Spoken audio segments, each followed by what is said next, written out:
করছে, অ্যারেস্ট করিয়ে দেবো। কাকে অ্যারেস্ট করাবে ভাই? তোমাকে কে দায়িত্ব দিয়েছে? তুমি কি এখন পুলিশ মন্ত্রী নাকি? মমতা বন্দ্যোপাধ্যায়কে কি সরিয়ে দিয়েছো, স্যাক করে দিয়েছো? মমতা বন্দ্যোপাধ্যায় বলুন না যে অ্যারেস্ট করিয়ে দেবো। তুমি কে হে?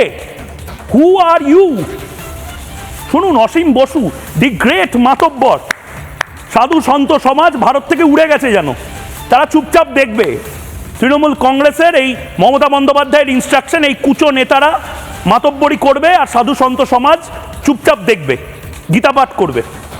আমরা গীতাপাঠও করতে জানি, আমরা ডমরুও বাজাতে জানি, আমরা বাঁশিও বাজাতে জানি, আমরা সুদর্শন চক্রও নিতে জানি। মাতব্বরি যেন তৃণমূল কংগ্রেস না করে সাধু সন্তদের থেকে। 7 লাখ লোক লক্ষ্যকণ্ঠে গীতাপাঠের মঞ্চ থেকে এক স্বরে, এক ডাকে, এক জায়গায় জড়ো হয়েছিল শুধুমাত্র হিন্দুত্বের নামে। কোনো পতাকা ওখানে ছিল না।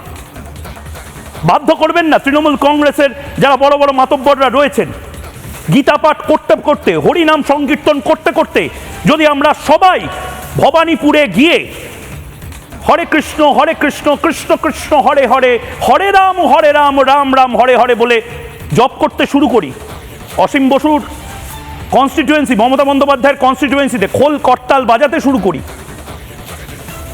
আপনারাও নিশ্চয়ই সামিল হবেন তো? শুনুন অসীম বসু কি বলেছেন। একদম সব অ্যারেস্ট করে দেবো একদম। নমস্কার, আমি একটু লাইভে এলাম, এরকম সময় আমি ডোর টু ডোর করছিলাম। অনেক বাড়ি থেকে কমপ্লেন করছে যে দুপুরবেলা সাধুর বেশ করে বাড়ি বাড়ি ঢুকুচ্ছে এবং বাড়ি থেকে জিনিসপত্র চুরি যাচ্ছে। আমি আপনাদের হাত জোর করে বলছি, এরা সবাই সাধুর ড্রেস পরে আছে। দেখুন এরা কে কোথায় থাকে আমরা কেউ জানি না, এরা কে কোথায় থাকে কেউ জানি না। এর ভেতরেও আছে এবং ইনি এখানকার বিষ্ণু মহারাজ, ইনি এদেরকে নিয়ে এই কাজ করছেন। যাই হোক, বাড়ি থেকে যদি জিনিস চুরি যায় আপনারা থানায় ডায়েরি করুন এবং এই সব ভেতরে বসে আপনাদের বাড়িতে দুপুরবেলা যাচ্ছে, বাড়িতে শুধু মহিলারা আছে, বাড়িতে কোনো পুরুষ নেই। এটা একটা আতঙ্কের জায়গা তৈরি হয়েছে। অন্তত আজ সকাল থেকে 50টা ফোন পেয়েছি যে বাবাইদা এরা কারা।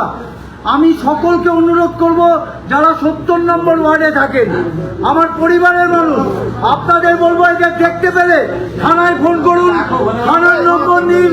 থানার হাতে ত্রিশূল নিয়ে অস্ত্র নিয়ে যাচ্ছে এরা বাড়ি বাড়ি, এই দেখুন বেরিয়ে যাচ্ছে, এরা অস্ত্র নিয়ে যাচ্ছে, এরা এখানে জমা থাকছে। এরা কেউ এখানকার লোক নয়, এরা সব বিভিন্ন জায়গার লোক, এরা পয়সা নিয়ে এই কাজ করছে।